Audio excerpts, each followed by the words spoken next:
in portraiture, so much of what is conveyed is influenced by our subject's body language. And if the hands are like awkward and stiff, it doesn't matter how lovely your models are, how grand your location is, or how beautifully you style the sessions. The hands can absolutely throw everything off track. You're about to learn what it takes to live free of fear, to finally feel confident in your work, and to step into your true authenticity as an artist. Get ready, because this is where we learn to stand out, to say yes to creating the work that we so deeply desire. Welcome. I'm Denise Birdsong, and I teach photographers and artists how to finally make their mark. Today, I want to talk to you about the thing that no one ever talks to you about. It seems like such a small thing, but it is such a huge thing, and it's going to make a tremendous impact in your work. I'm Denise Birdsong, and welcome to Make Your Mark. I would love for you to subscribe to this podcast. That would be awesome. And leave me a review. It really helps me reach more people. And if you're interested, you can follow me over on Instagram. I love it when you guys send me DMs and I get to interact with you guys and hear how you're doing. And you can also join my Facebook group, which is Stripped Down: The Art of Emotive Photography. And each week I restream the episode in the group and we do a live Q&A. So I would love to see you in there if you have any questions. With that, let's get our hands dirty. I know, kind of a bad pun, but really today we're going to talk about the secret of good hands. And you can pose hands like a highly skilled pro once you understand the posing key we're going to talk about today. So in portraiture, so much of what is conveyed is influenced by our subject's body language. And if the hands are like awkward and stiff, it doesn't matter how lovely your models are, how grand your location is, or how beautifully you style the sessions. The hands can absolutely throw everything off track. What should I do with my hands? I mean, I know you've heard this question more than a few times. We hear it all the time from our clients.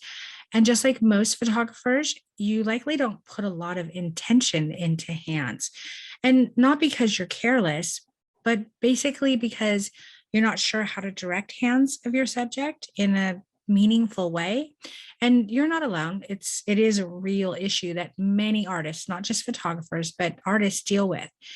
And did you know that like one of the first places, I was surprised to learn this, but one of the first places that like classically trained artists begin their journey is in drawing hands. It's true. Like this skill has to be mastered, and there's like a study of hands. And it's not happenstance. This is done on purpose.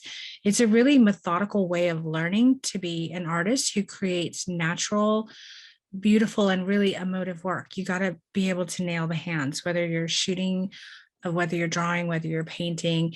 If you want your images to look natural and comfortable and convey an emotionally powerful feeling, but how do we get there?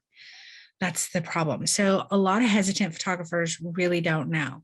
So you might opt for, I don't know, maybe the standard hand in the pocket, or maybe you like dive into the deep end sometimes and decide you're actually going to try and pose the hands, only to find them looking really stiff and awkward. And I believe hands can be one of the most influential parts of creating moving photographs. So think about it. Do your favorite industry leading photographers have photographs with awkward hands in them? No, they don't. And if you don't start focusing on hand placement now, it's always going to be a struggle for you, and it may even hold you back in your work. So how do you get these, natural, effortlessly poised hands? Well, it starts with intention and being aware. And in portraiture, again, so much of what is conveyed can be influenced by the body. Hands are part of the body. And once again, if the hands are awkward and stiff, like the rest of your image, it doesn't matter. It will throw it off. I don't care if you have gorgeous models. It doesn't matter if you have the best location ever. It doesn't matter if you've done super rad styling. Bad hands are actually like the kiss of death in an image. So let's talk about the iconic fashion photographer. She's one of my absolute favorites, Lillian Bassman. And she's a really good example of how we as artists and photographers can be just incredibly brilliant. But before I dive into her images, I want to give you a little bit of background so that you can appreciate the intention and direction she took with the work that she created. And it wasn't just with hands, she was super intentional with everything, but we're going to talk about hands today. So there's not a single element in her work that was like a happy accident. She really controlled everything. And at a young age, Lillian married her fellow photographer and artist, and his name was Paul Himmel. And they would spend hours together at museums. Sounds like fun, right? Studying the works of all of the great masters. And they also both loved the ballet and would attend the ballet frequently together. But Paul pursued fashion photography, and he also created beautiful ballet portraiture fervently, which culminated in actually some of my favorite ballet work, and some of my favorite work in that genre. And during that time, Lillian was studying to become a fashion illustrator. So obviously, she was working on drawing hands. That was one of the disciplines. She had to draw hands. And she was taking a class, and she happened to take a design class from the famed art director. I always butcher his name, Alexei Brodovich, I believe you say it. And Alexei was so impressed with Lillian's just natural talent that he actually talked her into switching to graphic design, instead of fashion design, and coming to work with him at Harper's Bazaar. And this is where things really kind of kicked off for Lillian. So she eventually became the co-editor at Harper's Bazaar, and she got to work with like some of the great giants of fashion photography, like Richard Avedon, Robert Frank, Irving Penn, Cecil Beaton, her husband, Paul Himmel. I mean, she just worked with amazing photographers. Can you imagine how rad that must have been? And then Richard Avedon actually left for Paris. And when he did, he left her the keys to his studio and his dark room, which gave her the opportunity to have like a free reign and just learn and grow and experiment as much as she actually wanted to. And the rest is like beautiful, groundbreaking, breathtaking history. And this is where she really learned to be a photographer in Avedon's studio. Again, can you imagine? Like, well, I wish Avedon would leave me the keys to his studio and darkroom. But more importantly, she learned how to direct and coach her subjects to get exactly what she wanted. And she totally turned the fashion industry on its head. I mean, she flipped it upside down, creating her own very unique voice and style that really intimately captured the delicacy and the strength of femininity in a way that no other photographer had done before her. And honestly, I could probably spend this entire podcast talking to you about Lillian Bassman. I'm obsessed with her. But that's probably enough to get us going. So let's go ahead and dive into her work. And I want you guys to pay close attention to the fact that she clearly, I mean, really, she clearly works with intention. Again, there's not a single detail in her work that is an afterthought or a happenstance. Everything is incredibly intentional. So while I was familiar with Lillian's work for a long time and I loved her work, the image that I'm showing you right now really began my love affair with this very intentional and brilliant artist. If you're listening to this, if you want to head over to YouTube, you can, where I will have these images posted. But I learned so much from studying her work over the years. I mean, so much. And the image that I'm showing you, my daughter actually created an etching of this particular image, and she silk screened it, and then she framed it for me and gave it to me as a gift. And some 15 years later, it still sits on my desk. Every desk I've ever had, it sits on that desk with me. So in this image, we see the neckline and the décolleté, the shoulders, the bust, the waist of a woman who's like holding herself very tenderly. She has her arms wrapped around herself and she's holding herself very, very tenderly. And her hands are very gently and gracefully resting on her arms. And the image is amazing. We don't see the woman's face. We see everything I described, but by seeing the collarbone and the shoulders and the décolleté and the way the hands are like so gently and gracefully placed on herself, it's just, oh, it's amazing. And the image evokes like such powerful feelings of intimacy and grace, and there's like fragility and strength all at once. And it really is a brilliant capture, and it was created with complete intention by the artist. Again, none of it was happenstance. And the hands in this photo are just absolutely divine and bring the image into its fullness. And this is a wonderful example of how important hands are and the way that we pose, coach, and direct our clients to move their hands in our images. So the next image I want to show you is a high contrast image of a woman wearing a big, large, beautiful black hat, collar, shoulders, décolleté, and neck fully displayed, facing camera directly. And her head is tipped gently forward and down, with her right hand just slightly covering half of her face. It's kind of like this, and it's just beautiful. And the left arm is across her body with the wrist gently and like loose, and gentle fingers falling down onto her arm. Again, just beautiful. And at first glance, it's such a powerful image. And one might think it's due to the contrast. Lillian was famous for going into the dark room and working with bleach and different materials, and bumping up the contrast and all of that in her images. But as we sit with the image, we feel a heaviness in the subject. She's like completely tangled up in like intimate femininity and the weight of contemplation. And any one of us can look at this image, and I feel like we can project thoughts that she's having onto the image.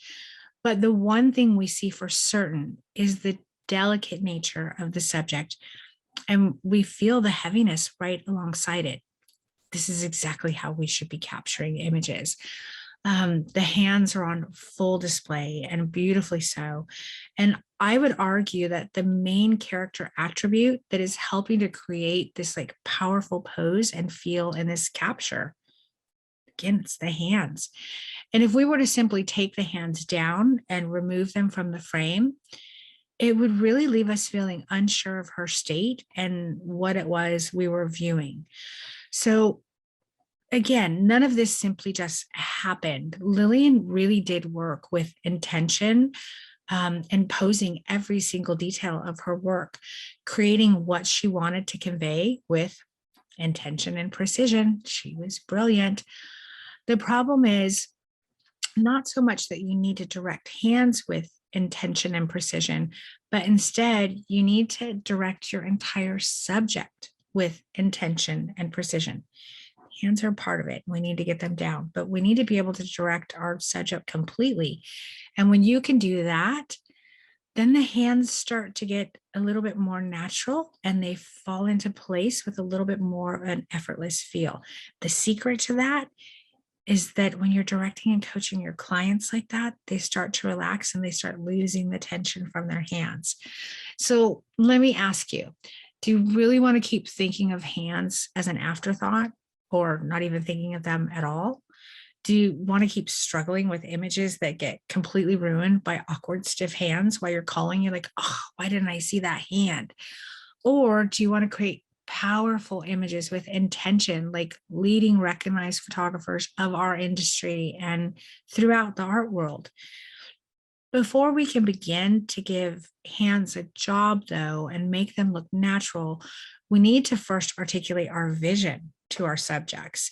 The question is, what do we want the viewer to feel when they're seeing the photograph? I know that might be a foreign idea to some of you, but it's important. So let's look again at Lillian's work.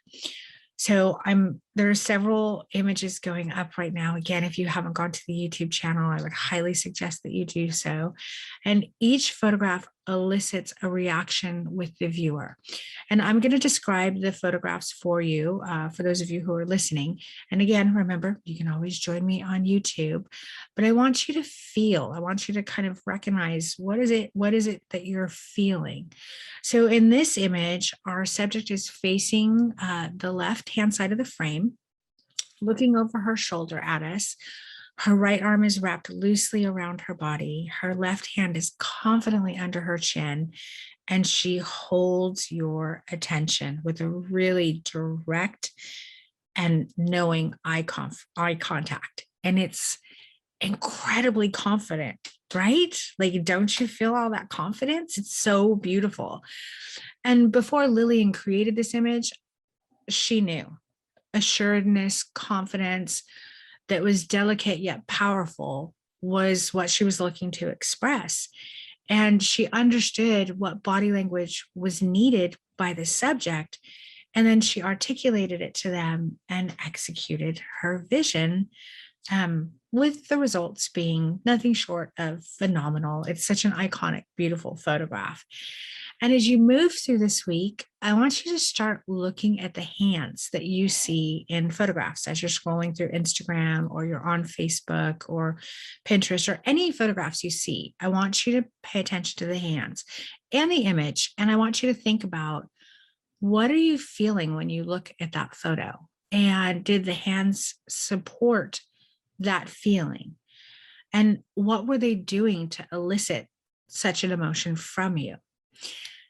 I know I'm asking a lot, but I promise if you do this, if you put a little bit of time into doing this, you're going to learn a lot. And if you want to learn more about body language and how to bring it to life in photographs, then come and join me. I'm doing a free posing boot camp. And I want to help you create with intention and confidence with your posing. So I'm inviting you to my free powerful posing boot camp. It's going to be hella fun. It's on October 26th and 29th, and it's a virtual online class. And I'm going to teach you about intention and an amazing pivot in your approach to posing that's going to change the game. We're also going to have lots of fun prizes and games that can be won. And this is really going to be a straightforward, no pitch. Nope, I'm not selling anything at all. It's absolutely free educational opportunity. I have a mission that's really driven by my passion for creation and helping you create beautiful works of art. And I promise you, I'm going to bring you my all on this topic. And I'm going to provide you with actionable takeaways. And I'm going to blow your mind with this game-changing posing pivot. You're going to be like, oh my goodness, really? This is awesome. So don't miss it. Come and join me. You can text the keyword bootcamp to the number 866-603-4337. Again, I'm just going to repeat that. You can text the word bootcamp to the number 866-603-4337, or you can head over to my site at dbirdsong.com/event training, and you can sign up for it there as well. So I want to thank you for hanging out with me today. And don't forget that it'd be awesome if you subscribe to this podcast, left a review. Again, it really helps me reach other people. You can follow me over on Instagram and ask me all the questions you want to ask me about hands. I'm happy to answer them. And you can join the Facebook group. We're going to be streaming this live this week, and I'll be available for you there to answer any questions on this particular episode. So yeah, again, thank you so much for being here. It's been awesome. I love spending time with you guys. I'll see you soon. And in the interim, go create beautiful things this week. Have a great day, guys. Bye.